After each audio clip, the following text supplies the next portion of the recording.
I'm Phil Liggett and welcome to Colombia. The first time ever a World Road Racing Championship has been held here, and we are in Duitama, which is an altitude resort north of Bogota. And I'll tell you what, this is the circuit that they've all feared. And the man who has taken it by the scruff of the neck right from the start is the Frenchman Rouvy. And I can't believe he's nursing ambitions of winning the world title, but he's now on the 9th of 17 circuits, and his lead is coming down. In the main field here, it's a total of 15 laps by the way, but in the main field here, the main field have been struggling.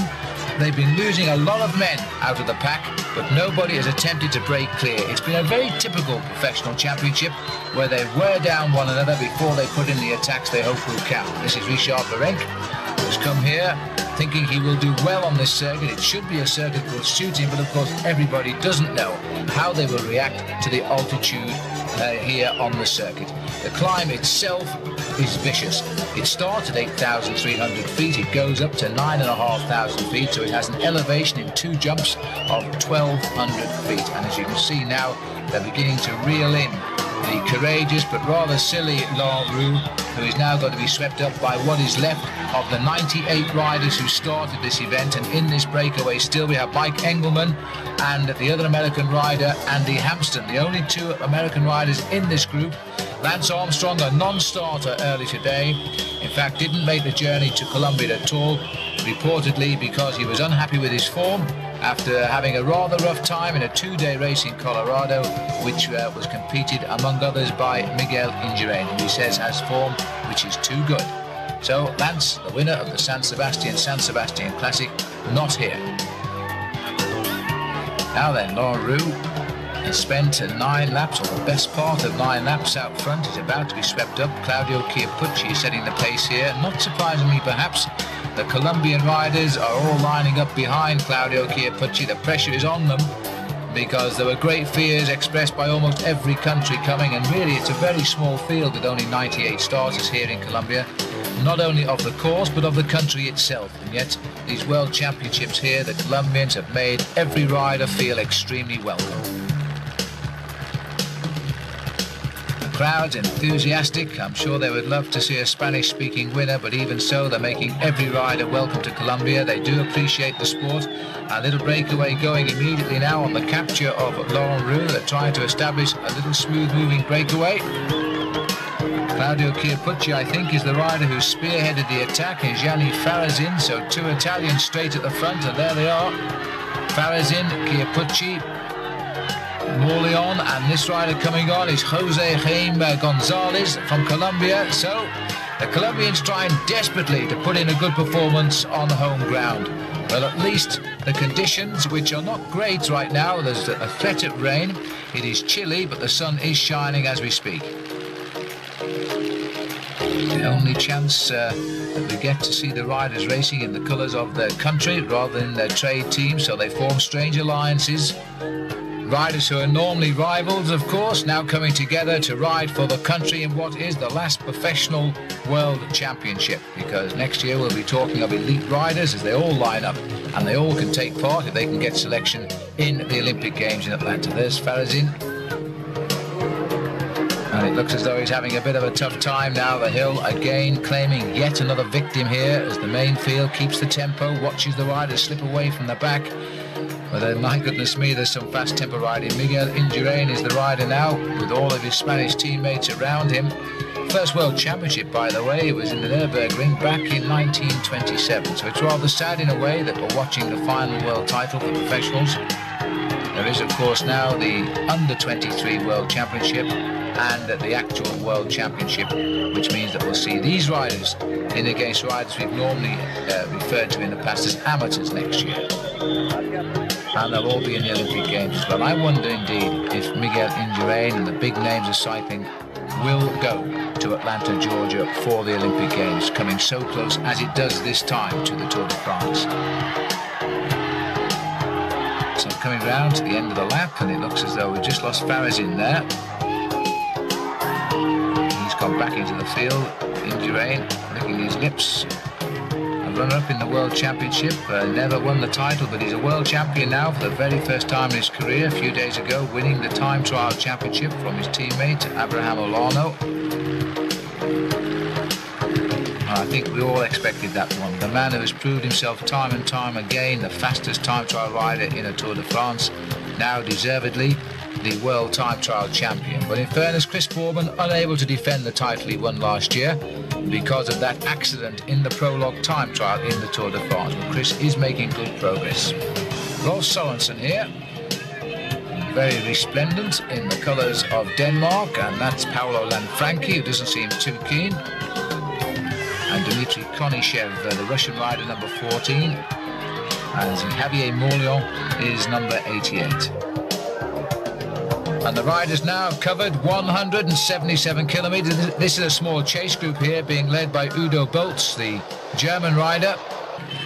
But they're moving out onto lap number 11, and we have here Rolf Sørensen, and looking for a little bit of help from the rest of the riders here, and not wanting any of it. The other two that are broken clear here, Israel Ochoa, and the rider setting the pace, a man who always seems to perform at World Championship level, Dmitry Konishev, the Russian rider who was the first Soviet to really make impressions on the professional scene.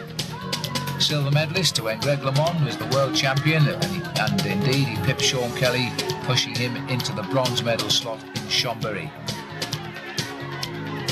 And that was in 1989. The field behind now are still those that have got the strength hanging on. Richard Virenque, Zenon Jaskula, and just around the other side there we've got Oliviero Rincon. Another man we can expect something of, because he sadly was out of the Tour de France this year at the 12th hour because of problems in those places we can't mention. Now there we have Israel Ochoa. But as you can see how the weather has changed now. We've gone into a storm here, and this is just a gentle reminder that the weather was never intended to be hot and sunny in Duitama, and that's the way it's going to be, I think. Now the clouds are very heavy indeed. Now the Colombians know all about this, but look at the rain here as they climb yet again. Ochoa setting the pace with Dmitry Konishev. We're on to lap number 11 of 15 circuits. And Pascal Richard, former champion of Switzerland, continuing to have another great season, setting the pace of what is now a very small group indeed here. One or two names I can tell you are in that group. We've got Miguel Indurain, Mauro Gianetti, Puccini, Richard Virenque, Abraham Olano, Oscar Pelliccioli, Javier Morlion, Claudio Chiappucci. I've seen Marco Pantani. Those riders still surviving what is certainly a war of attrition. And look at this now as they go round that corner. Somebody didn't make it at all and has gone straight on. But this is the danger of the descents in the wet here, as riders now are finding that they're losing complete traction on those corners. They are glacial. Let's have a look at that again. And that is a Colombian rider who's gone, and I think it is Ramirez who's gone down. Well, you can't fall in a more convenient spot when you're at the wheels of the waiting ambulance, so he should be okay. Wasn't really very much of a high-speed crash. He should get back on his bike pretty soon. We're back with the leaders here now, and we've gone off the mountain, and we're finding a little bit dry weather conditions again. Remember, at the bottom of the circuit here is still 8,300 feet above sea level. Those riders with intention this year have gone to great lengths, not to mention expense, to train properly and prepare at altitude for this event. 5 hours and 16 minutes. The riders have been clear now, as these two riders still stay clear. As we move into lap 12, there's a consolidation of a group behind. The lead was previously 1 minute and 25 seconds. It's come down as we go out onto lap number 12, and the Italians again are very active. They come through and stop the clock. 56 seconds is now the gap to Ochoa and Konishev. And Marco Pantani is now winding things up yet again. Here's a man everybody would love to see turn in a World Championship performance. And I must say, seeing the four-wheel drive vehicles here following the two leaders reminds me of the old peace race that was the shop window of Eastern European cycling in the 60s, and you always used to follow those in army vehicles. Well, conditions not requiring yet the four-wheel drive, although the rain up on the mountain is enough to give everybody a thorough soaking. This is the chase group that's trying to assemble themselves now, and it looks to me as though we've got 2, 4, 6, 7, 8 or 9 people here. The Italian rider there, number 59, is Casagrande. And the little man there from Polti, that'll be Oscar Pelliccioli. Probably remembered best in the United States by his King of the Mountains victory in the Tour du Pont a year or so ago. And they come from the town of Duitama, but what a lot of pressure too to do well. Well, he's doing all right now, because he's up in the chase group being driven on here by Miguel Indurain, the man everybody is saying has the form. We know that after his great time trial ride. And Escartin also here, ride number 83. The Spanish rider who continues to progress here. The Spanish team is tremendously strong this year. Maybe we're seeing a swing away from the Italians towards the Spanish. Remember, the Spanish, by the way, have never won the world title. Two Italians have made the split, Pelliccioli, Marco Pantani. The race now taking on a much more serious approach to this mountain route. You're either going up or going down. Back with the leaders here, Israel Ochoa and Dmitry Konishev. And the Colombians far from disappointing the home crowd so far. We had the long breakaway by the Frenchman Rouvy. He's been picked up and washed away on the climb, but he's got a good future in front of him. He's only 22 years of age, by the way, Rouvy, and a very good ride last year when he finished 5th in the Paris-Nice stage race. Just 33 seconds now, and judging by the speed as we look down from our helicopter, it won't be long before we see that chase group come back. Dmitry Konishev perhaps thinking of the ride still to come that lies ahead if he wants to turn in another good world title performance. This isn't the moment now to put a lot of weight behind this breakaway. He may already have sensed, in fact, that Ochoa is not the rider to be with. Coming on to lap number 12, or completing lap number 12 rather. About halfway round the course here, and still on the climb. There's the very select little group, about 15 men.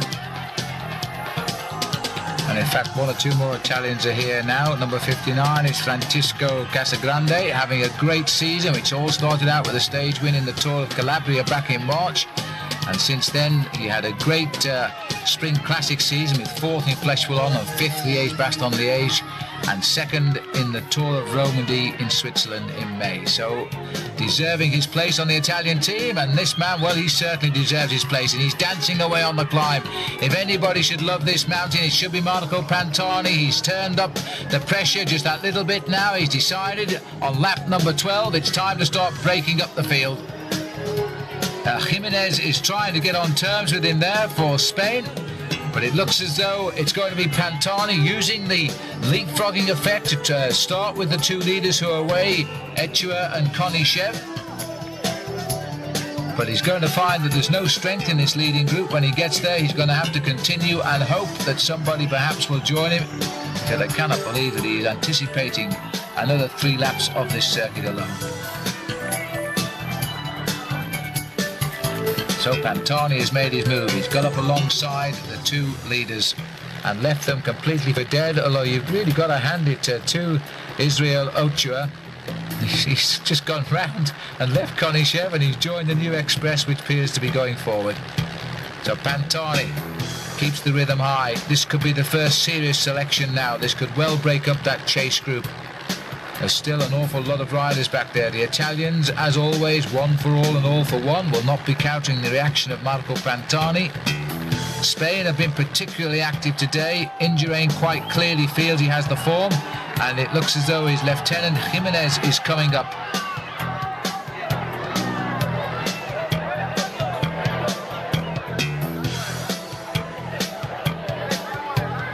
And this is all that seems to be left at the moment of this group. Pascal Richard, who is in this group, or in the group just behind our picture at the moment, trying to drag the racing back into contention. Mauro Gianetti, now recovering from his injuries that kept him out of the Tour de France, is also in this group. Remember, he was the man who shocked us all with back-to-back wins in the World Cup in April and May time. Abraham Olano, the Spanish riders have got 4 men up here.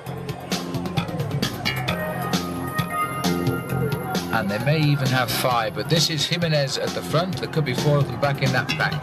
Jimenez has scored to Ochoa. 3, 6, 8, 9 riders in what is a very select chase group here at the minute. Federico Escartin, rider 83, turned pro 5 years ago now, but he's only just starting to show us his real true talent. Finished 7th in this year's Tour de France, and now looking for a good world championship as well. There's Jimenez. He's finding it a little bit hard to capture the man who's danced away on the mountain though, and the wet roads, Marco Pantani. A true mountain climber, the like we haven't seen really since the retirement of men like Lucien Van Impe.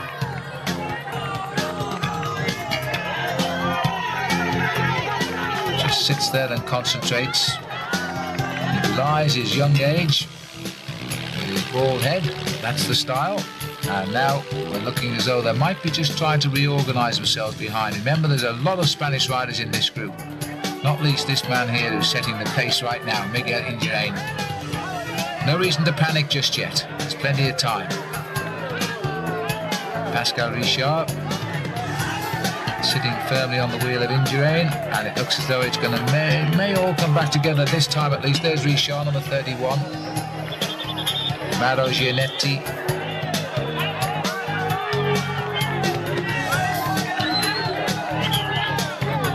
There were 1 or 2 French riders in this group before the attack came. Pascal Hervé and Richard Virenque were there, but they seem to have disappeared very, very quickly under the attack. Indurain the first to reach him as the climb continues, and what a difficult climb this is. The amateur race was equally as exciting and very arduous indeed. That was of course a qualifying event for the road teams for the Olympic Games in Atlanta, and got a tremendous entry, record entry by the way, for these World Championships, more than 75 nations entering. But I wonder if that would have been the case if they hadn't have been necessary for selection to the Olympic Games. It proved to be a perfect carrot though for the South American nation, and they've had a tremendous World Championships here. Jimenez, number 87. This is a superb little group that they're trying to get clear with now.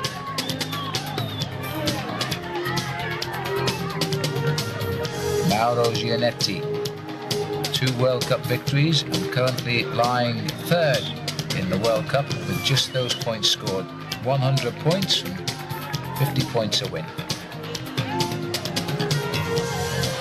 Miguel, who has 82 in this event. A man who's had seconds in the World Championship but never the World Champion.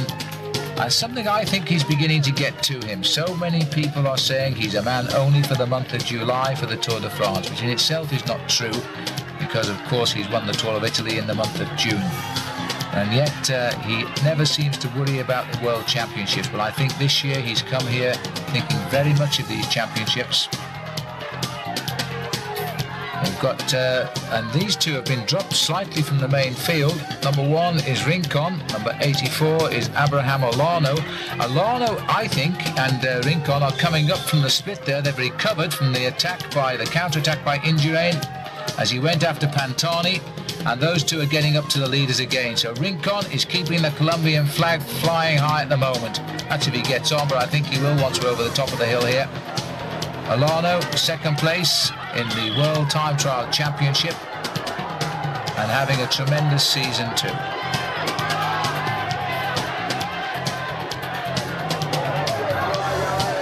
A great battle, Olano and Laurent Jalabert in the Tour of Spain, which was unaccustomedly held in September this year, as it will be next year.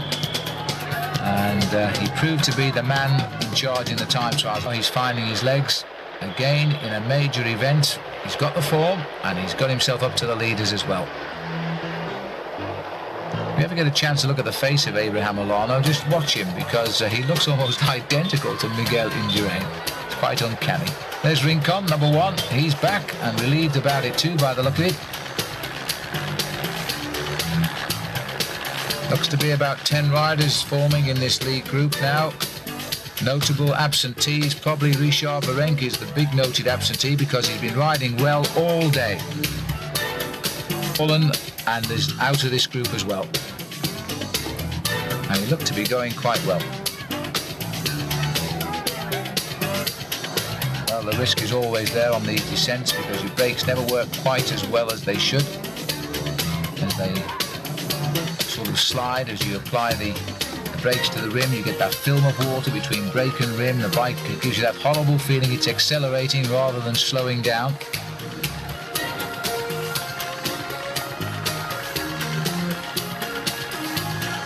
These are the strong men of world cycling right now, because on this circuit you can't cheat your way around and hope to win the sprint, as 1 or 2 world titles have been decided in long years gone by. On this circuit you've got to come out, you've got to give it your best, and you've got to hope.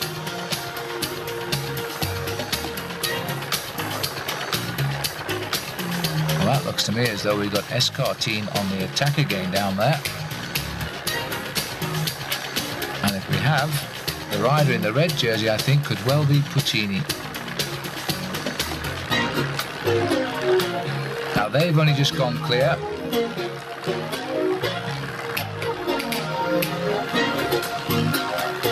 And that little select group is now deciding what they're going to do about it. But one thing is for sure, that the Spanish have got this race highly under control at the moment. Felice Puccini is a Swiss rider with the ref hand normally, and that's him there, number 33. And he's read this move quite well. He's got himself a very good rider in Escartine, because he is another rider who's having a tremendous season. He turned professional back in 1990 when he had himself a clutch of wins as an amateur, almost 100 wins as an amateur rider before he turned pro. And now he's got himself into the lead. Going out here onto lap number 13. And Puccini and Escartine have got themselves about 15-20 seconds gap. It says 10 on the screen at the moment. But the clock is on freeze. Now we're moving. Paolo Lanfranchi bringing them through at around about 25 seconds. Through the feed station, out onto lap 13, 3 laps still to go. Richard Virenque appears to have recouped somewhat. Rolf Sorensen, who's just gone through the left of our picture.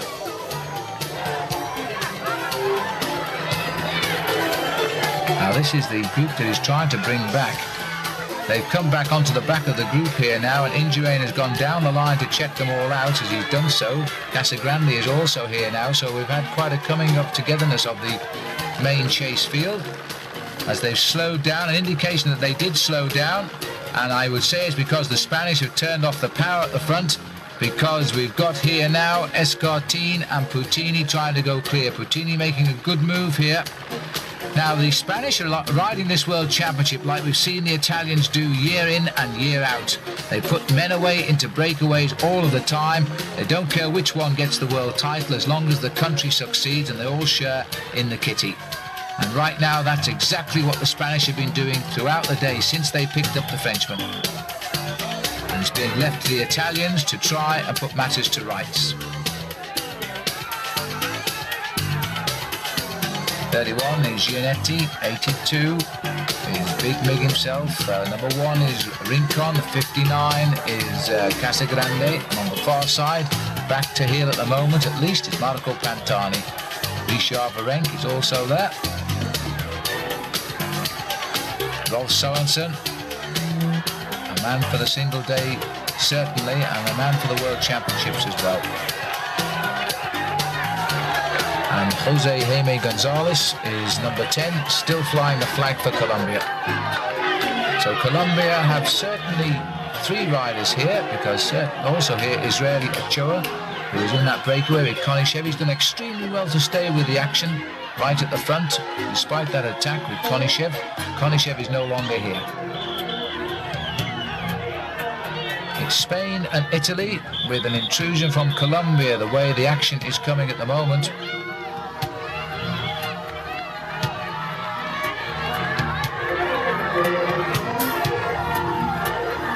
Nape, the number 1 team in the world, again providing us with men in the thick of the action. There's Lanfranchi, number 66. Has that strange squat little style, rather similar to Pantani. Number 84 is Alano. It's just off our camera. You see how he looks like Miguel Indurain? This is Lanfranchi. There's the little climber, Pelliccioli. well suited to this course today as we go further up the climb. They're not really escaping yet, but Mr. Wermelinger, the commissaire there with the red hat on, I'm not sure whether his car should be right in the gap yet, although it's probably bigger than it appears on television. But they can see the cars, they can see the two leaders, and the Italians are having to do all of the work now because they're under a Spanish escort. Pelliccioli making the rhythm. The gap is 15 seconds, so they're holding. Pantani, Virenque looking very, very concentrated.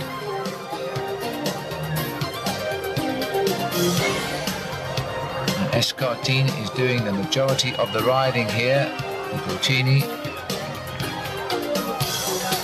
whose only win this year, by the way, was the national championship rather in Switzerland, which he'd done for the second year. You may remember that Felice Puccini was the rider who made that long breakaway in the San Sebastian Classic this year, so perhaps he was in search of just topping off his form, ready for the world title. Well, it could have worked. He's in at the kill, and there aren't many riders left in this race. 98 at the start, and I think we're looking at no more than 35 riders still on the course.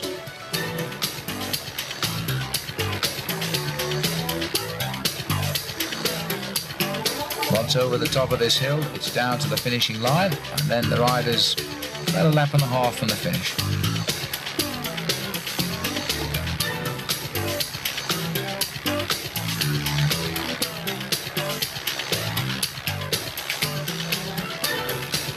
The work being done all the time by Escartine.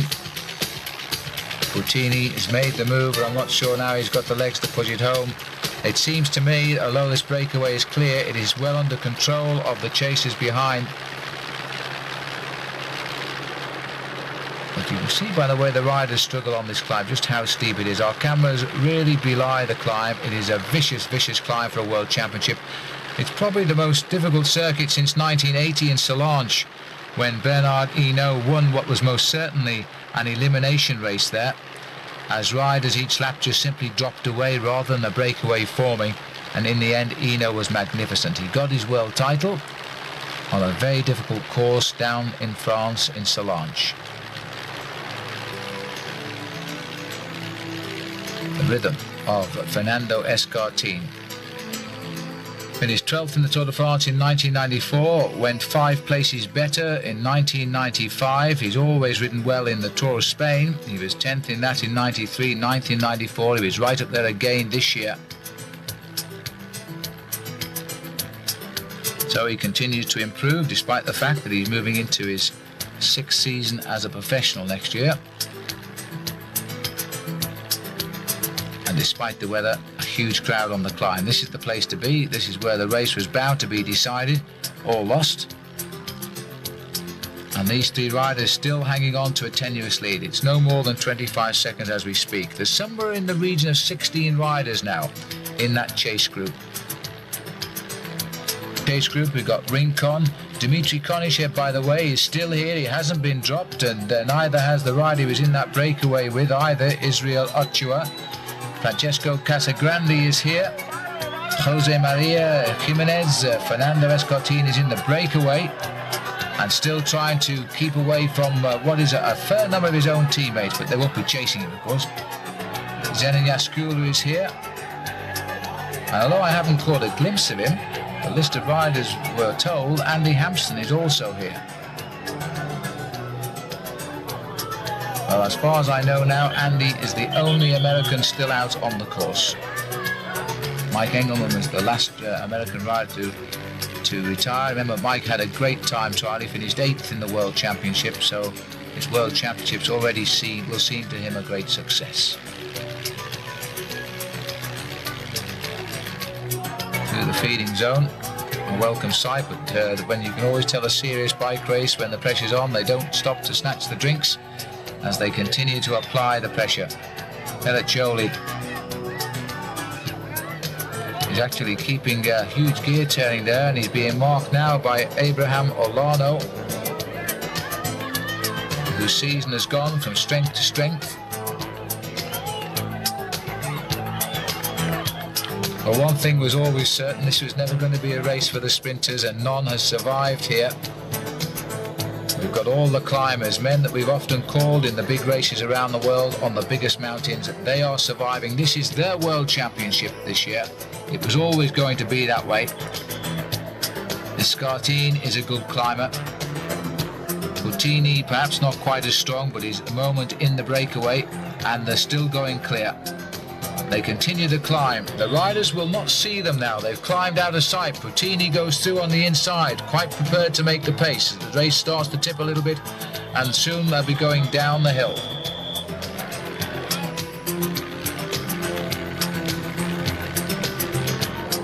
Oscar Pelliccioli and Alano just behind him.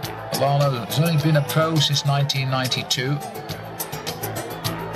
He's just 25 years of age, good time. Nice mature time of life to be a professional bike rider. Number one is Rincon, still with one of his teammates in front of him. I think it was Gonzalez.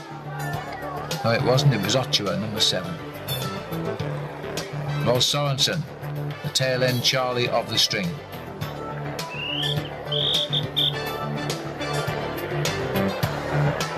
And the gap is still opening up here.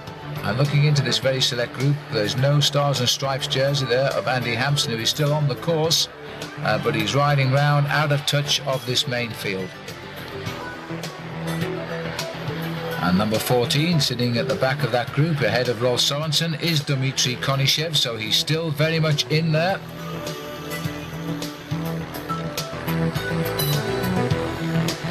Now, when they get down off this mountain here, they'll be completing their 13th circuit, and they're still hanging on to the best part of a half a minute's lead. There's no reason to panic yet. A lot of riders here, like Sorensen, look to me as though they're just trying to survive rather than take part in the race right now. Konishev and Sorensen riding at the back of this race. Konishev, the rider who turned pro in 1989 and then popped up with a silver medal in the World Championship at Chambéry. He's had the pleasure, as it is for all riders, to win the final stage 2 of the Tour de France, which he did 1991 it would have been. It was the year that our man Jamaluddin Abdou-Japarov crashed in sight of the line with that spectacular fall.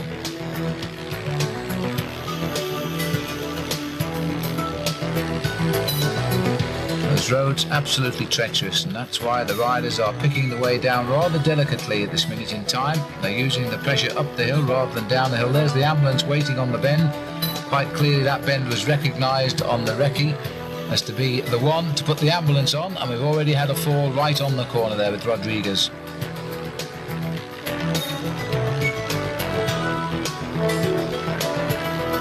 Difference in nerve too, as riders start to just plot their own way down and don't stay too close to the man in front, just in case.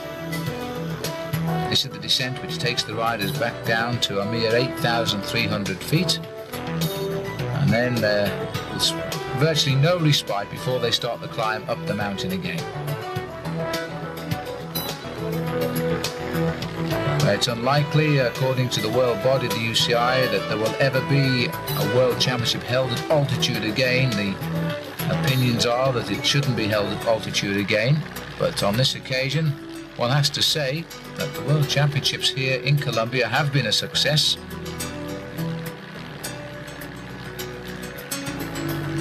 I should imagine that the man that picks up this title will feel he's more than justly earned it, because it's got to come from the riders in our picture at the moment, unless of course it's one of the two out front. But in this leading group, certainly the selection has been made now, something like 30 kilometers still to race. The Italians on the defensive for a change, because the Spanish are playing the cards in great order. Rincon sitting at the back, still waiting and hoping he might be able to get away, perhaps with a lap to go. Rolf Sorensen here, the only Dane, as so often he is at World Championship level, left in the thick of the action. Richard Virenque, the Frenchman who shot to fame in the Tour de France when he wore the yellow jersey for a day, now very much an established star of the circuit.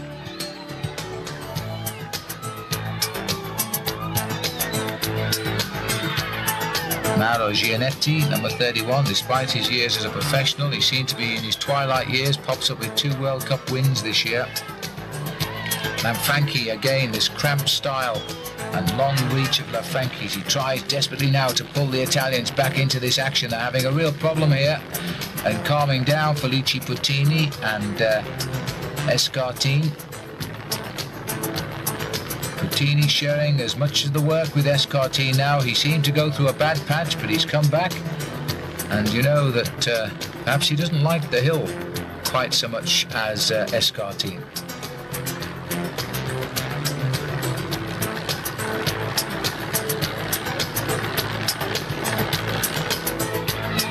And the Swiss have 3 riders up here in this leading group, because they've also got Pascal Richard. There's Dumbo Pantani, as they call him, just checking something out with our cameraman. He's quite a character actually, and a very popular addition these last couple of years to the world circuit. Apart from having the legs of an angel, he's also got quite a personality.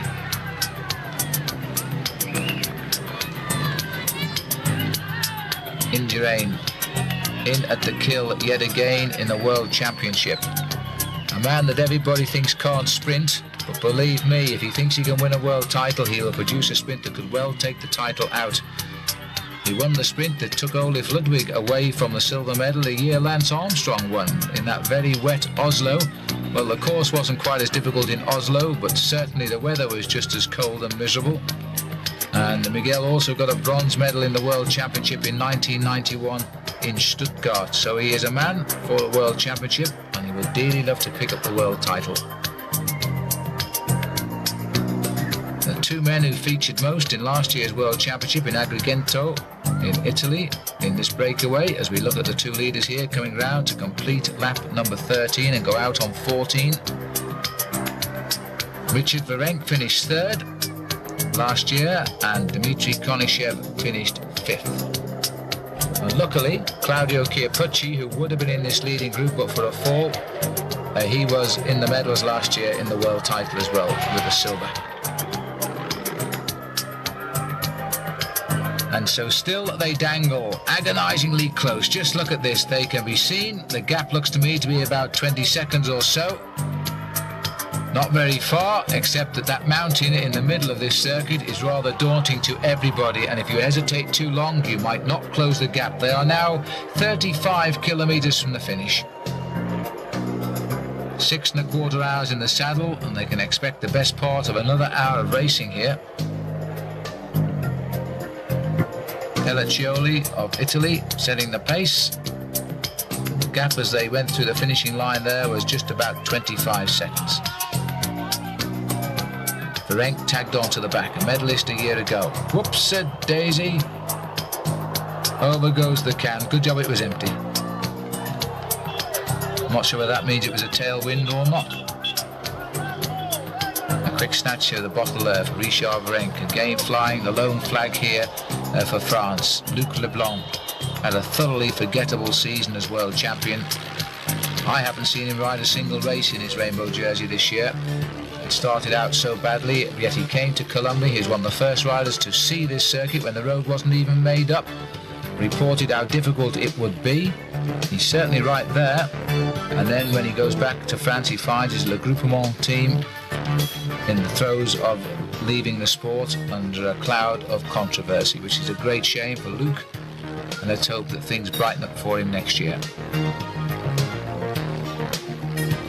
These 2 riders just locked on, Puttini and Fernando Escartine. I have to say, if either of them won, it would be a surprise, but Escartine wouldn't be seen as a total surprise. And while he's got the power of what is an extraordinarily good Spanish team this year right behind him, he's got the confidence to go on. He is forcing the Italians especially to waste energy in the pursuit, and he knows it. 2 Swiss riders here, sitting a little bit down the line, Richard and Gianetti. The Colombians also not throwing their back into this race because they know the Italians and their great reputation in the World Championships. They will do all that's required. Escartine has the benefit of Olano and Indurain here, who are sitting nicely in the line and not doing much at all. Just keeping an eye on the proceedings. And also in this group for Spain is Jose Maria Jimenez. Every reason to block off. Israel Ochoa, taking a drink at the back. He's had a great day. Despite that long breakaway, he doesn't seem to have been troubled at all in keeping at the back of this race. Neither does the hometown boy, Oliviero Rincon. There's Dmitry Konishev. And number 10 is Jose Jaime Gonzalez from Colombia. 59 is Casagrande. Rolf Sorensen of Denmark. Pantani is 67. Like all climbers, they never seem to stay in the saddle very long. They're frisky. And continuing along the line of this very select group, 94 is Richard Bereng. 31 is Mauro Gianetti. In front of him, the former champion of Switzerland, Pascal Richard, and a stage winner in the Tour de France at Besançon, I remember. Number 87 is Jimenez. Number 82 is Indurain. In front of him is his double, Abraham Olano. And then we have Lanfranchi, and pedaling away at the front we have Pelliccioli on the Polti squad. And the Italians are being left to do all the work here, and they're a proud nation and they want to continue, but I can only think now that they're working in the hope that they can pull this back together again for Marco Pantani to win, because neither Lanfranchi nor Pelliccioli, I think, have got quite the pedigree to take out this world title, not in this sort of company, but certainly Marco Pantani has.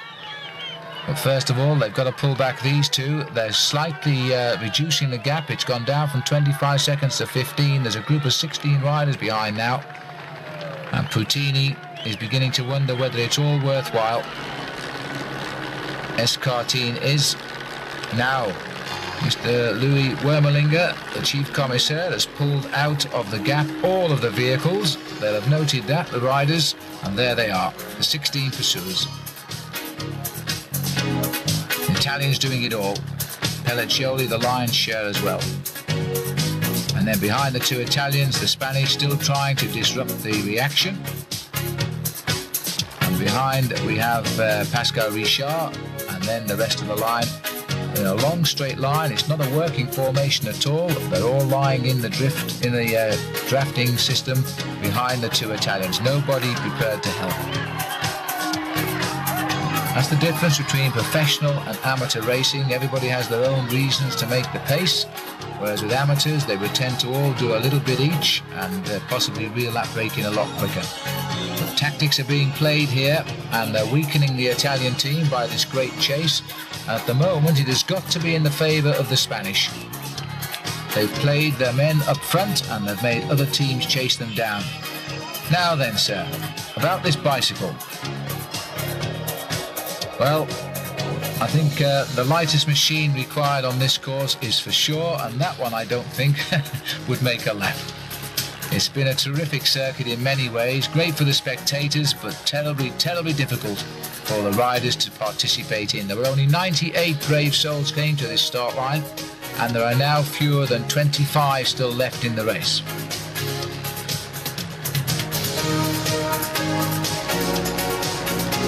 Rather sad in one way that Claudio Chiappucci has crashed out. It was a spectacular fall, but he's uninjured, by the way. But we've lost a man there that would have been very useful in this attack. I mustn't forget Casagrande, of course, on the wheel at the moment of just in front of Pantani at the back, because Casagrande is another guy who could actually do a good finish in this event. Everybody talks about Casagrande as to be a star of the future, which very often means you never are, but he has a brother as well, Filippo, who's also had a win this year. One win for him, stage 5 it was of the Tour of Italy. Francisco, who's in the breakaway here, he's only had a couple of wins, but he's had some terrific performances under his belt as well. Lanfranchi setting the pace, followed by Pelliccioli. Then comes the Spanish, then the Swiss, then the only Dane in the breakaway, Sorensen, with the white stripes on his jersey. And then further down, I think we're looking at the riders who are waiting for the chance to springboard, the likes of Casagrande and Marco Pantani. Again back into the rain. Again Putini is not now putting all of his enthusiasm into this breakaway, and I think we're about to see the train catch up. The Italian Express on the flat roads before we go through the start and finish and climb the mountain yet again. It looks to me as though we're going to come all together And there it is. As they make the right-hand bend, it will be, in fact, the first man to pick him up will be Lanfranchi, followed by Pelliccioli. That was a terrific chase down by the two Italians. They received absolutely no assistance. The race went at the end of the 12th lap. They were away all of the 13th lap. They were away almost all of the 14th lap. But now we have 18 riders in front. Now the Spanish have played the cards. They've got their man caught. The next obvious thing to do if they're going to continue the trend is to attack, because they've got all the men in this breakaway to continue to put the pressure on the rest of the group. And in fact, here comes the move from the Spanish riders again. Alana, no, I thought Alana was going to have a go there, but in fact Alana just moved up on the wheel of Pelliccioli as the climb once more starts, with everybody taking very close alignment here once more. Escartine is the rider nearest the camera. He still looks pretty cool. Alano 84, and a very strong move down the outside. And in fact, that is Jose Gonzalez who's gone for Colombia. And the Spanish reaction is coming again. So you see, Spain are so intent on this. I'm not sure whether that wasn't Miguel Indurain who made the move right there. And in fact, it was number 87 who made the move. So it was Jimenez and Gonzalez. Isn't it amazing how the Spanish speakers now have come into their own in a country where they speak that language? Never had such a world championships in their life. And now up comes, I think it's Mauro Gianetti. And gone straight by. Gonzalez, I don't think has got a second kick in him, but certainly Jimenez has. Now, this is the rider that caused absolute panic in Colorado when they had the training races over there. And I think contributed to the fact that Lance Armstrong decided he wasn't good enough to come to this World Championship. And instead he went home to Texas. Jimenez then has now come up onto the back wheel. He is very much a man who could pull off this world title. At first ever it would be two for Spain.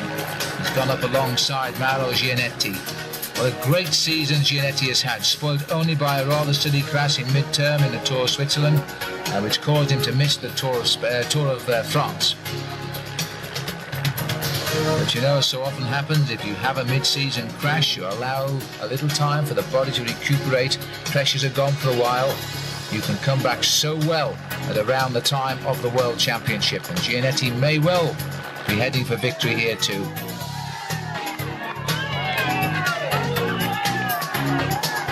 So, Mauro Gianetti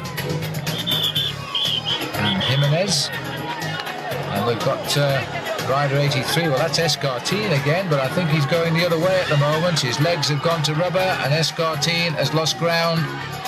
So after that long breakaway, sadly, he's done his job well. It didn't work out, but it certainly split the group because of the efforts, and now the Spanish again have left their strong men into the thick of the action here, and a number of riders have lost contact there. Still sitting at the back though, Dmitry Konishev, Oliviero Rincon, this great Colombian climber. Colombia are going to take this race right down to the finishing line. You can't ask more than that from the home side. And remember, Colombians never feature in a World Championship. Put it on their own ground, and they've got riders right in at the kill. That's tremendous. Indurain here as well. The quality of these names makes this really and truly a superb World Championship here in Duitama. As we now look at Mauro Gianetti, who's 31 years of age and been a professional now for 10 years. But he's never had a great result in a World Championship, although he's certainly ridden a few for Switzerland. And now he's in towards the kill here in this one on what is a very, very tough circuit indeed. But he has for a passenger right now, and he doesn't seem to be working that hard either, is Jimenez, and he may just be wanting to play the policeman, because Indurain is coming up in what is now a smaller group behind. Pantani leading the reaction again for Italy. The Italians always having to drag this race back together, but now Pantani is the only Italian left in the group, and that is why he's having to do the work. The man who's surprising me is number 7 there, Israel Ochoa. He was in that breakaway with Konishev. He is still in the final selection. Jimenez Giannetti. Surely this cannot last much longer now. Pantani, this wonderful little climber, keeping the tempo going very, very well indeed. Abraham Alano sitting on the wheel of his teammate Miguel Indurain.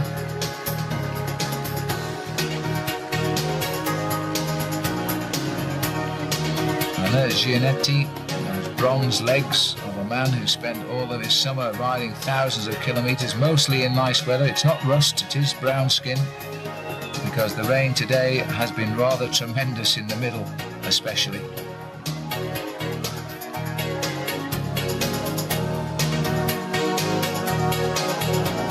So life begins at 31 for Amaro.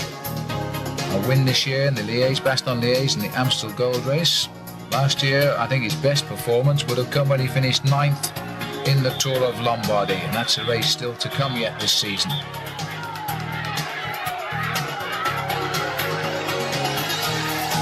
And there's a fit gentleman on the right. If he runs fast enough, he might get lift off with that cape on. Well, the field slowly coming back. It's been a lot of hard work by Marco Pantani with no help from anybody else. But I think he'll have done the job. Now, whether he's wasted too much energy, time running out, but once again, a brilliant tactic by this strong Spanish team. And Rincon looks as though he's in a little bit of trouble. Oliveira Rincon is cracking on a hill. He knows like the back of his hand because he lives here. But that race has gone on. It looks as though it's going to be just one lap too far for Oliveira. He'll get all the support, that's for sure, but Rincon out at mid-term with an injury, and now losing ground on the front here as they climb up towards the two leaders. But did you notice there that Dmitry Konishev, and here he is, I was about to say, quickly got round Rincon and rejoined, but in fact he hasn't rejoined, and Konishev is also going off the back. Well, you can almost feel the agony with these riders because it is quite terrible on this climb today now, and there's not many more climbs left, but 15 times up this mountain, and believe me, that's what it is, has made this a ridiculously tough championship. But even so, it says a lot for this very select group of riders to survive for the sprint, if that's what it's going to be. And nobody would have bet on that at the start of the race today.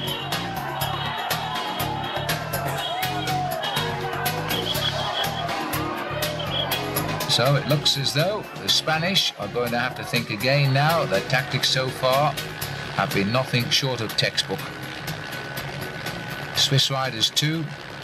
And perhaps we're not paying enough attention to the likes of Pascal Richard, because there's a man who is an extremely strong rider who wouldn't surprise at all if he managed to turn out a winning ride in a world championship. It perhaps in some people's eyes is long overdue.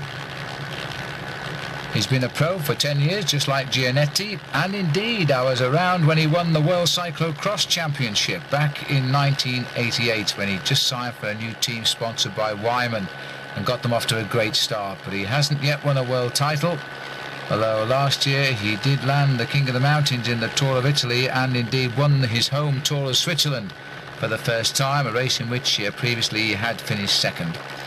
So he's got the form, I think, and now we'll see if he can finish off the rest of this race today. So the Swiss still have two men up front. The Danes, I don't think, have got any longer Rolf Sorensen. I don't see him in there at all. And this man, who has been something of a hero all day, is now for the first time in a little bit of trouble. This is Ochoa. He has ridden magnificently, this rider, and he is not going to give up. He's going to suffer all the way to the finish, and the crowd appreciate it. He was in that breakaway with Konishev, and now it's again just proved one hill too far for him as he loses ground.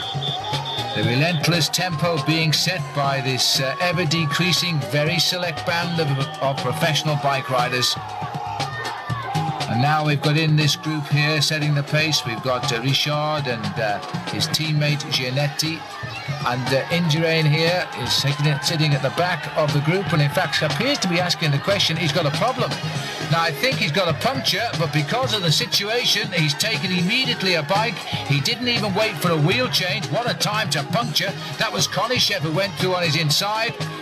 And I'm not too sure whether Dimitri will have any legs to even race back with Miguel Indurain, if indeed Miguel can get back.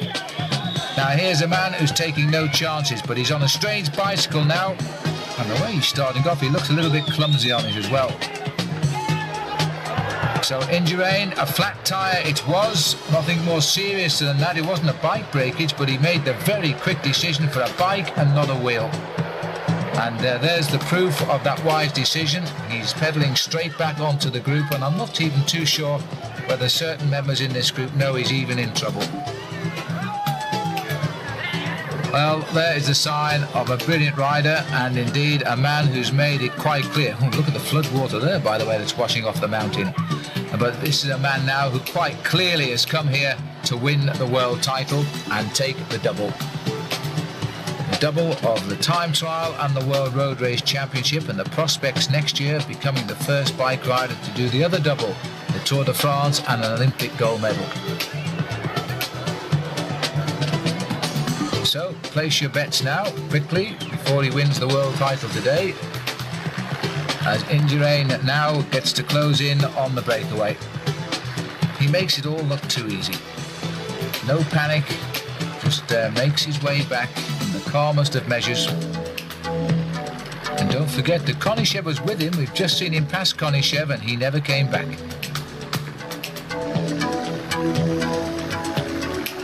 So we've got 3, 6, 9 riders. Oh, maybe Slammer, 3, 6, 9 riders there are. That's all that's left now. There was originally 18. We dropped 9 the last time up the hill in 1s and 2s. There were originally, of course, 98. But now there are just the 9 riders left.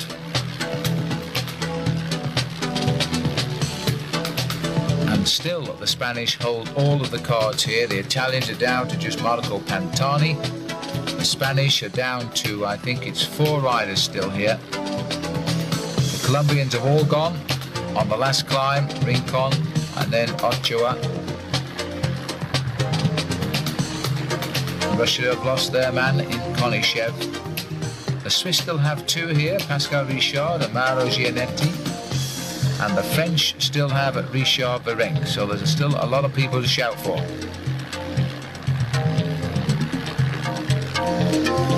But with nobody in the lead now, it's a matter of cat and mouse until somebody feels the time is right to have a go. The majority of this breakaway will be watching for the movement of Miguel Indurain.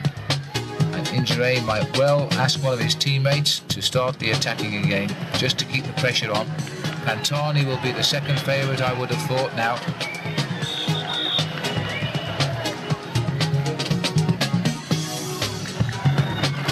A long freewheel down off the mountaintop, down to 8,300 feet, and then it's work your heart out again as you climb back up an elevation of 1,200 feet yet again.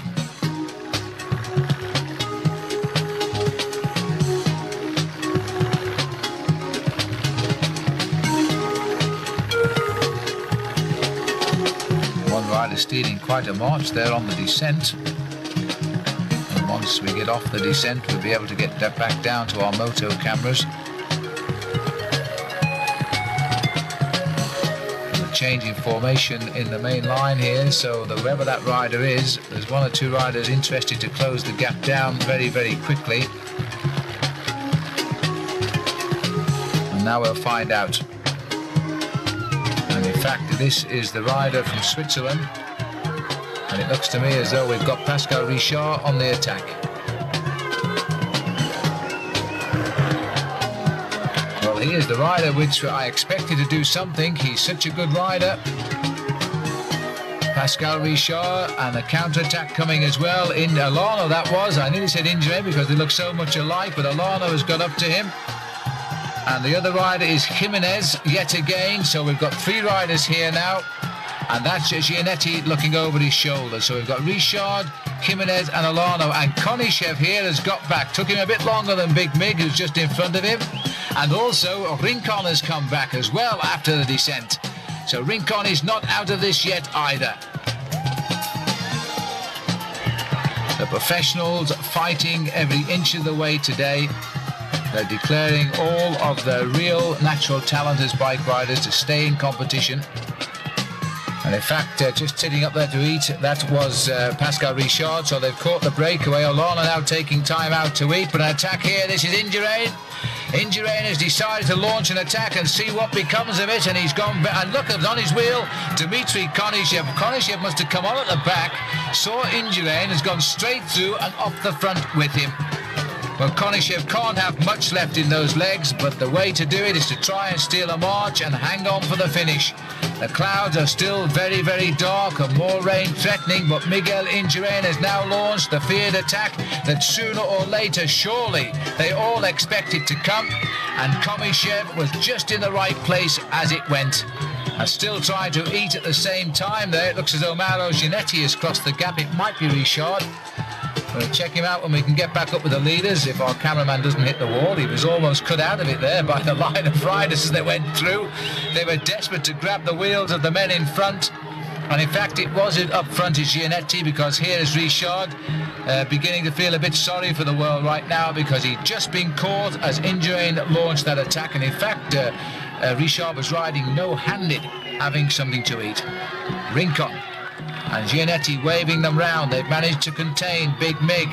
Konishev now having time out on the far right. Pantani was the rider who quickly recovered from the attack as another one goes down the outside. And this is Abraham Olano. Put his head down and went. Now Olano was eating when Miguel Indurain attacked. Indurain has come back. Now he's digested his lunch and he's gone. Abraham Olano has put in a great attack. Indurain looking over his shoulder, trying to tempt somebody to chase. Indurain won't attack him, although he's a rival trade team rider. They both ride for Spain here. Indurain just trying to attract somebody to come through, and nobody will react. Well, this could be a fatal mistake for Pantani, and so too for Mauro Gianetti. Gianetti is signalling, I think, to Pascal Richard to come up and do some work as well. Or maybe even Oliveira Rincon, who doesn't seem too interested. Certainly neither does Richard. No, he's looking over the top of both of them here, which could be, he's calling, in fact, to Richard, his only teammate in the breakaway.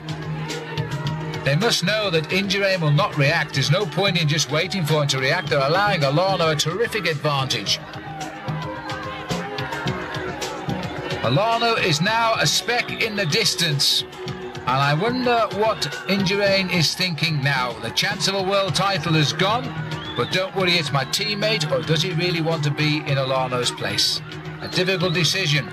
Remember that Olano beaten by Indurain in the race of truth, the time trial. There's not much you can do about your order of finish there, because you can't see what's going on. Best time gets the best result, but now you can see what's going on. Bell lap this time. Olano is clear. He faces just one lap, 17.7 kilometers, after almost 7 hours on a day of absolute torture.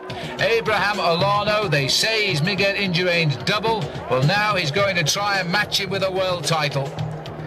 Indurain trying to draw them out. He's watching everybody. He wants somebody to go and he can take the wheel, but he will not endanger the lead of Olano. He's going to ride round and he's going to watch and stare everybody in the face, and if anybody moves, he'll go with them. The bag is up. He's signalling no, he wants a drink, and now he sees the drink and he gets it. Pantani, the final drink for the final 17.7 kilometers. There looks to me to be enough water in the sky and on the road right now. This superb small group of elite racing cyclists who have made the final cut in the World Championship 1995. And Dmitry Konishev, the elastic is stretched and stretched. He's rebounded back, it's stretched again, it's still there. And there goes the counter-attack now. And you see Indurain always watching who it's coming from. And with arrogant ease comes out of the saddle and tries to bring them back. Now he moves across. He wants Pantani to take up the chase. Pantani is the rider he's worried about. Along, I would think, with Pascal Richard. Well, it's Mauro Gianetti going through. He spotted a Swiss jersey, and in fact, Indurain taking that, making Pantani chase. Rincon digging deep. He's also closed down. But there are two riders up front there, and I'm not too sure who they are at the moment, but it looks to me as though at least one of them is another Spaniard, which is quite amazing, the way the Spanish have ridden this race today. In fact, we've got one of the riders here. I think it's Ochoa must have come back on. I didn't see him rejoin the race, but he's now in this group here. And the other rider looks to me as though it is Jimenez. So the little bit of respite after Olano went, and this very, very strong little Colombian climber has climbed right back into this race again. But they've also been caught. And while they play these cat and mouse games, this man here is getting on with the job, and that's winning a world title. What a year he's had. Indeed, it follows on from a great year last year when he had 8 victories and he finished 5th in the World Championship time trial. Well, this time he got silver medal to Indurain, and this is how he's launched the attack today. As we look back here, it was a perfect classic move, coming from the back of the field and shooting far and wide over the top of the head of the group. And he did it when he had a teammate on the front. In this case, it was Miguel Indurain. He knew Miguel wouldn't chase him, and Miguel, by the very fact he was there, has put the others off the counter-attack. A brilliant move, and now nobody is willing to take up the chase.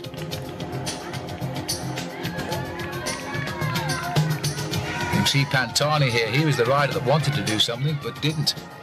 Now we go back to the action once more, and here he is, Abraham Olano, second in the Tour of Spain, and he won all 3 time trial stages of the Tour of Spain this year.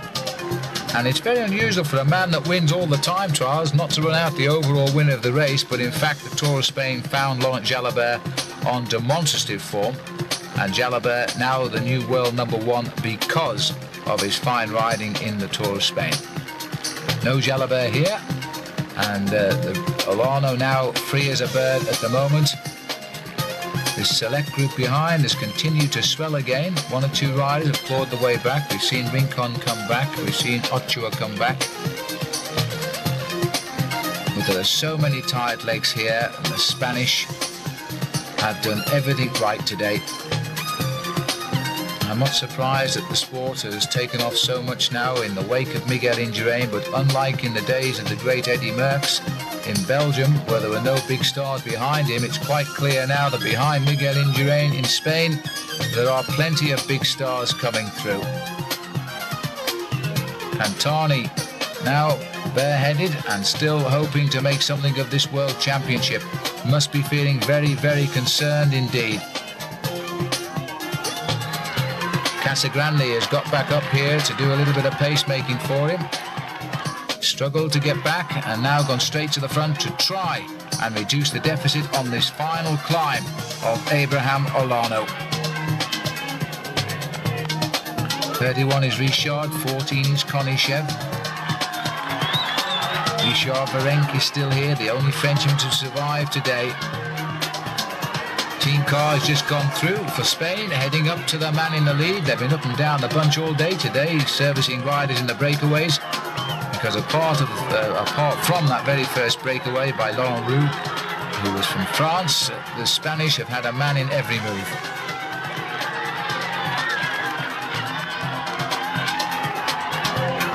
And it looks to me now as though life is beginning to slip away, because if they're going to just wait for one rider to do all the pacemaking, they are not going to catch Olano. Well, I said right at the beginning of our program, the first World Championship was held back in 1927, but since that time, we've never seen a world champion on either amateur, professional or women's road racing, believe it or not, from Spain. And now all that, it seems, is about to change. Abraham Olano, he will be a surprise world champion in many people's books, but not to the experts, because here's a rider who has shown us for the last 2 years he has been progressing and winning the big ones. 30th in the Tour de France last year, 20th in the Tour of Spain, and he was the national champion of Spain in the time trial. Well, this year he's gone better in every discipline. Second in the Tour of Spain, second in the World Championship time trial, and now trying to get one over on them all and become the most coveted rider in the world of cycling, the professional champion of the world. Casagrande giving what little strength he must have left now to try and get Pantani back onto the podium. Jimenez sitting just behind him, never going to help him. Marco Pantani, a little bit confused now. He doesn't know whether to help or save his strength. And Miguel Indurain, probably disappointed he can't be world champion, but at the same time he's played a major part in seeing that a Spanish rider has won a world title today, and it looks like that now. He's been second and third in a world title in years gone by.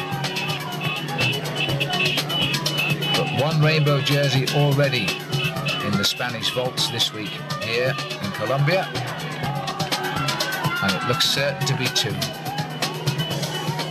Well, the Colombian flag keeping pace here with an Italian and a Spanish rider.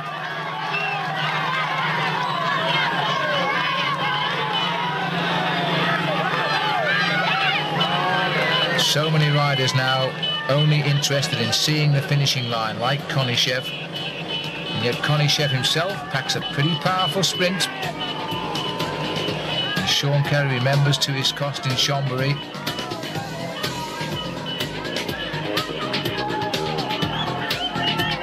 The rain coincidentally going off as the riders approach the finish to give them hopefully a dry sprint.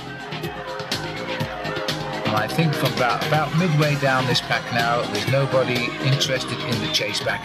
And Olano is gaining second by second as he picks up over the field and he races in towards the finish. And it's going to be a time of just over 7 hours for the ride today.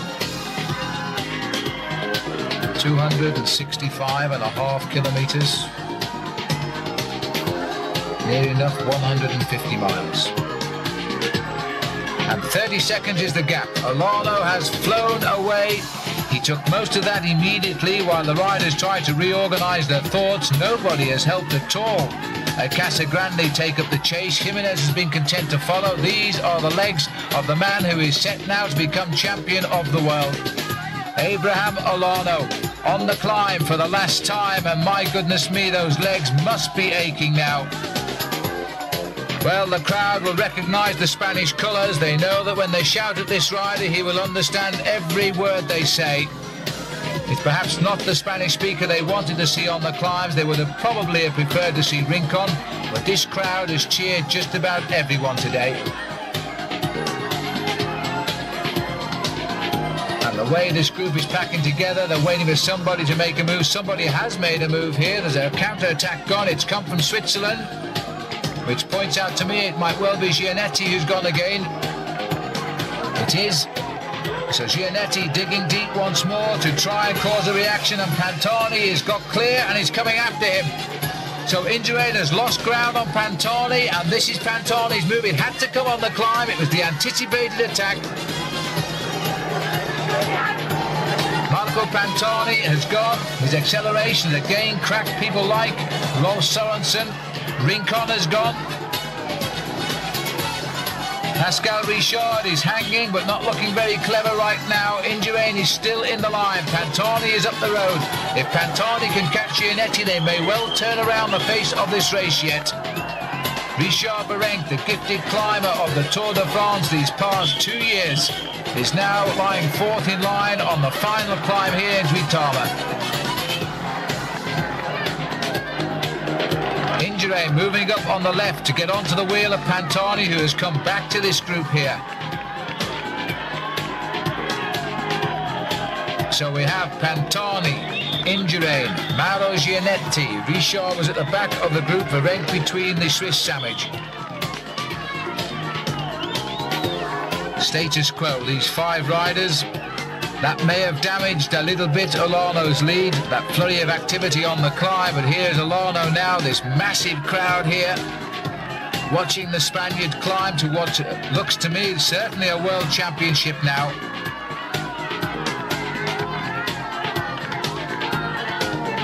Abraham Olano surely couldn't possibly have dreamt of being a world champion by the end of this day. Not when you have the obvious candidate on your team in Miguel Indurain. The Spanish have raced between themselves so absolutely fairly. They have played their cards to beat everybody else and quite clearly haven't minded who took the title as long as it was from Spain. They've ridden totally brilliantly. totally unselfish attitude too by Indurain, who has done nothing at all to damage the lead of Olano. He has marked every move. I would suggest he would dearly like a free lift up to Olano and then he could race again, but even so he will do nothing to damage the lead of him. He's sitting here right behind Marco Pantani, dropping through onto the inside of his chain wheel as they climb the steeper slopes of the big mountain here in Duitama. Indurain always conscious of what's going on around him, but he's certainly not going to go past Pantani at this point. Renk is the rider tagged on the back. Two Swiss riders are here, Richard and Gianetti. The rest have all gone now. There they are in the distance. And in theory, this should now be the breakaway. The man missing from that group was Konishev. We didn't see him go, but he's gone. And is the rider probably in the far distance there. Pantani is turning on the pressure, but he's not ridding himself of Miguel Indurain. The only Spanish rider left now, as they've all been dispatched out the back door, except of course Olano.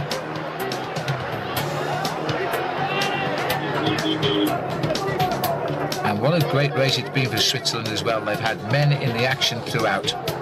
Gianetti clearly recovered from his accident, and Pascal Richard.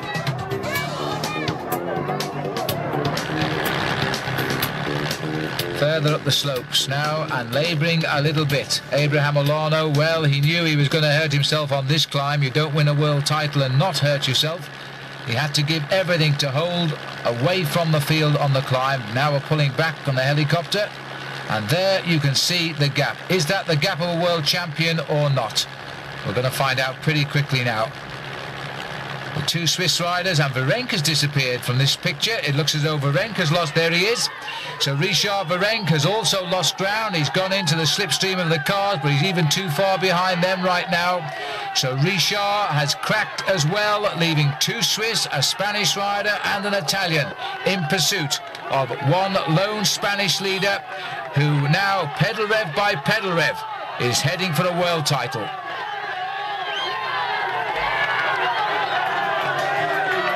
Only a professional since 1992, Abraham Olano. He won't claim to be quite as quick a world champion as Lance Armstrong can after turning pro, but indeed, it's not bad. A single victory for him in 1992, no wins at all in 1993, and then a great season last year when he had 8 wins, and this year the strength has continued. Well, we don't want to prematurely say he is the world champion, but if he wins this title, he has to remember that when you are the world champion, you don't seem to have a great season afterwards. Ask Luc Leblanc, indeed ask Lance Armstrong. It seems to be the curse of the rainbow jersey, but I wouldn't think that Olano is thinking of that right now. Richard has gone as well, so the Swiss climber has also cracked. So that leaves Gianetti, who I can't see, but I think he's tucked in the slipstream. Yes, he is, just behind Pantani and Indurain. The relentless pressure of tempo riding on a mountain by this gifted climber has rid off his wheel everyone except the one man he'd love to shed, and that's Miguel Indurain. If you could just get rid of both of them, then he will be able to concentrate on the chase down of Olano. Well, this crowd seems to be getting thicker and thicker. We're on the final ascent of the World Championship, a magnificent crowd. And there is the devil, shades of the Tour de France. The man is back, although it doesn't look as though his horns are quite as big, so it's probably not the same one. And Dumbo Pantani trying desperately now to rescue this world title. All of the Italian team has worked for him today to put him in this position for a podium place. He's now at least only one man around him who might rob him of a podium place. Somebody's going to be unlucky of a top 3 finish. And Olano continues the long, horrific slog of this 8 kilometres of mountain. There they are. Silver and bronze and bad luck. That's all you can say for the poor man who has to be content with the 4th place finish. in a World Championship, especially after a day of effort like today. World champions all.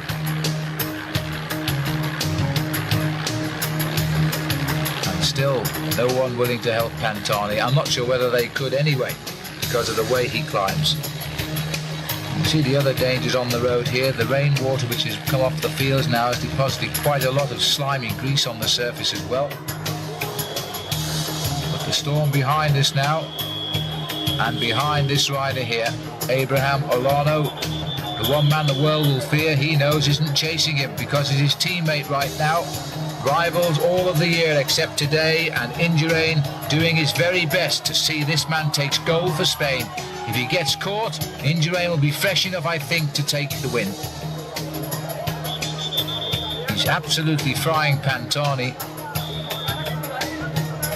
And an attack going now. Well, this is a change, because now we've got a great attack by Gianetti and the terrific pace made by Pantani.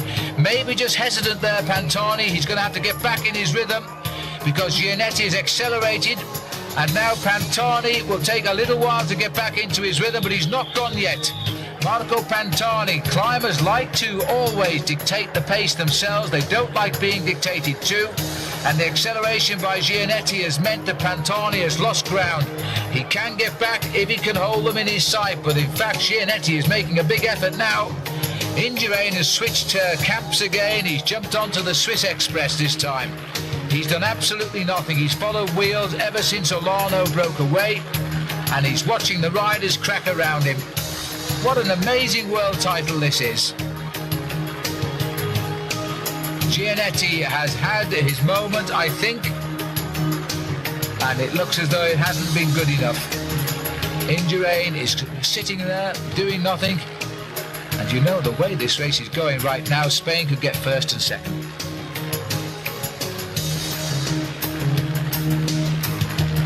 And that would be another first.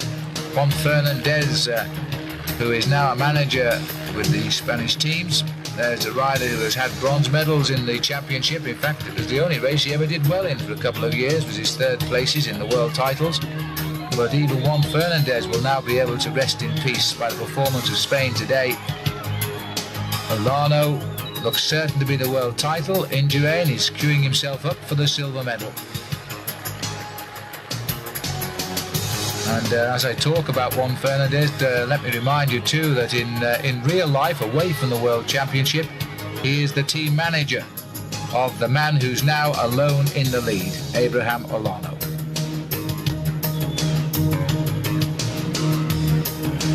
Pantani is creeping back.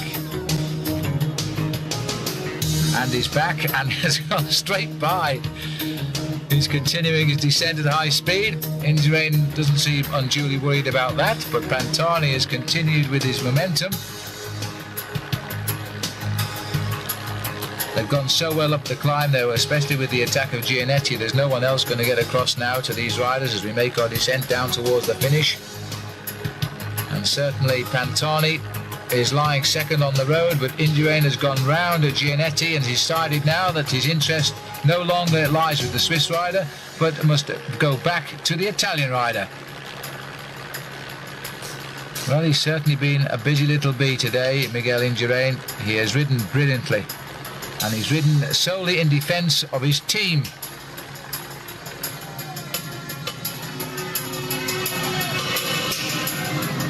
The calm before the storm, the final kilometres of the 1995 World Championship. And Abraham Olano having the luxury of a steady free wheel off the mountain at round about 85-90 kilometres an hour. The riders can no longer pedal, they've just got to sit here, a little bit frustrated in the case of Marco Pantani.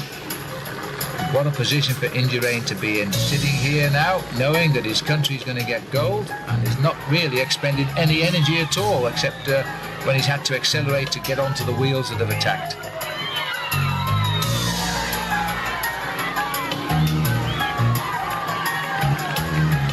Abraham Olano still kicking out of the corners, and it looks to me as though we're getting a regrouping of one rider coming back, which would in fact be Pascal Richard. Gets back up on turns. Oh, with Gianetti, of course. That's right, it's Gianetti who's coming up because he was the last rider dropped. That's right, Richard is still off the back, not very far behind, but he's the one behind. So we have Pantani, Gianetti goes straight by, and Indurain, who continues, as they always say, to collect the tickets at the back. And if you look right ahead, you will see in the distance there the cars, and just behind those cars, in fact, is Abraham Olano. Not directly behind them, don't misunderstand me, but he can be seen by the chase group, and that must be a daunting prospect. Maybe he's not going to bother looking over his shoulder.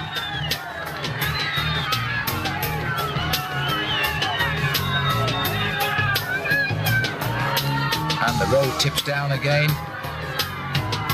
for Abraham Olano.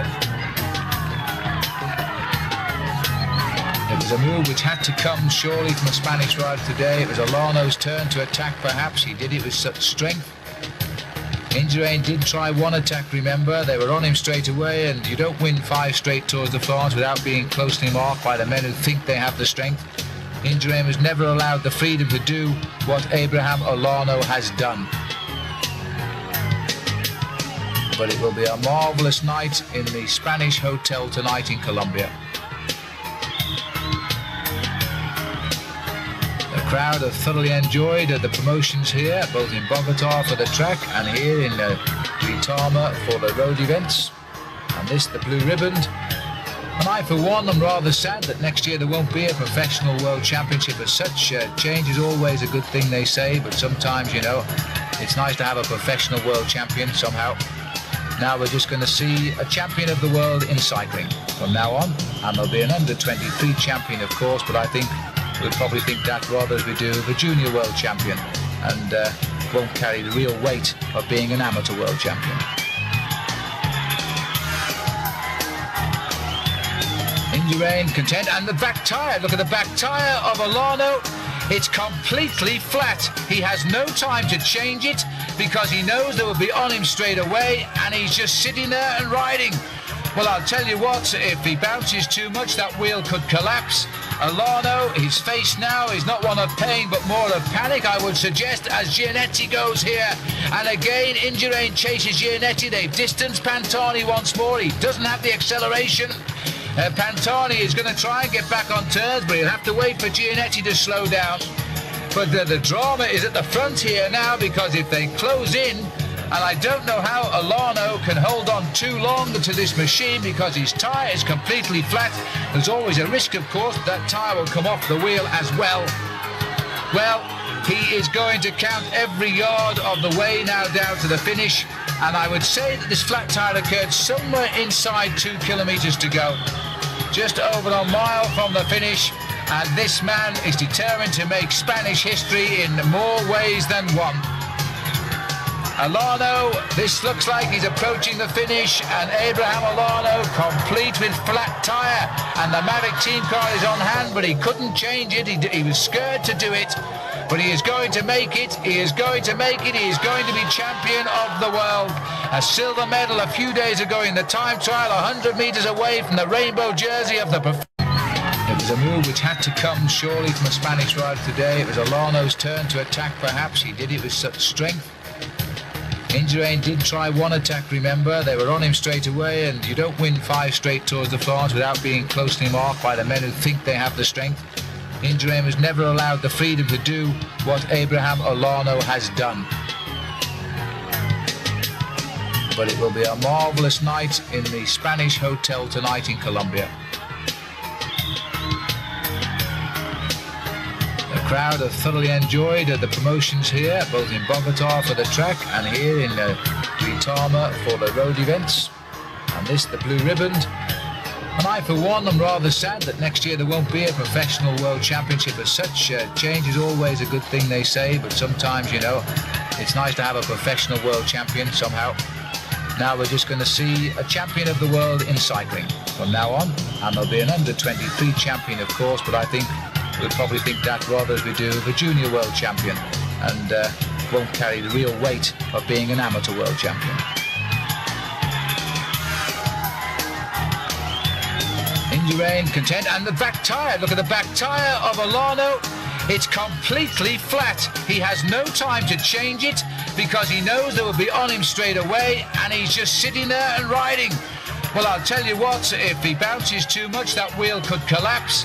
Alano, his face now is not one of pain but more of panic, I would suggest, as Gianetti goes here. And again, Indurain chases Gianetti. They've distanced Pantani once more. He doesn't have the acceleration. Pantani is going to try and get back on turns, but he'll have to wait for Gianetti to slow down. But the drama is at the front here now, because if they close in, and I don't know how Alano can hold on too long to this machine because his tyre is completely flat. There's always a risk, of course, that tyre will come off the wheel as well. Well, he is going to count every yard of the way now down to the finish, and I would say that this flat tyre occurred somewhere inside 2 kilometres to go. Just over a mile from the finish, and this man is determined to make Spanish history in more ways than one. Alano, this looks like he's approaching the finish, and Abraham Alano complete with flat tyre, and the Mavic team car is on hand, but he couldn't change it. He was scared to do it, but he is going to make it. He is going to make it. He is going to be champion of the world. A silver medal a few days ago in the time trial, 100 metres away from the rainbow jersey of the professional road racing champion of the world for the first and indeed the last time. He couldn't even take both hands off the bars. His greatest moment ruined by that flat tyre, but Alano has won the championship. Now the race for second place. Surely Indurain is going to make it 1-2. He's had the armchair ride of his life here as he's chased down everybody and just sat there. Indurain now lining up for the Spanish 1-2. Pantani goes, the non-sprinter goes hard. Gianetti has got the legs, but has he? In fact, Pantani has gone well and early, and Pantani giving it everything, but Indurain is coming, and Indurain on the right of our picture, just over half a minute, gets second, and what a result for Spain. Third will be Marco Pantani, fourth Mauro Gianetti, and this looks like Richard Virenque is coming in here.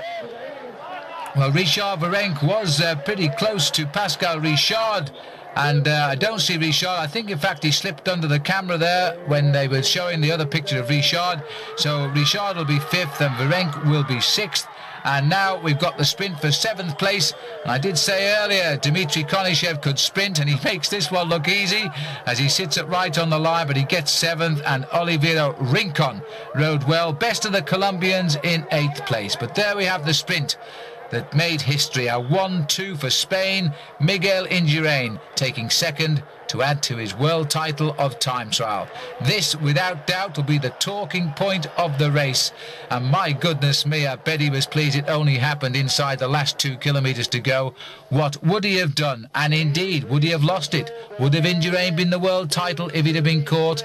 We'll never know. There's no doubt Abraham Alano will be a great world champion, and so too next year are we going to see a lot of the two men alongside him, Pantani on the right and Indurain on the left. What a superb world championship, and what a great result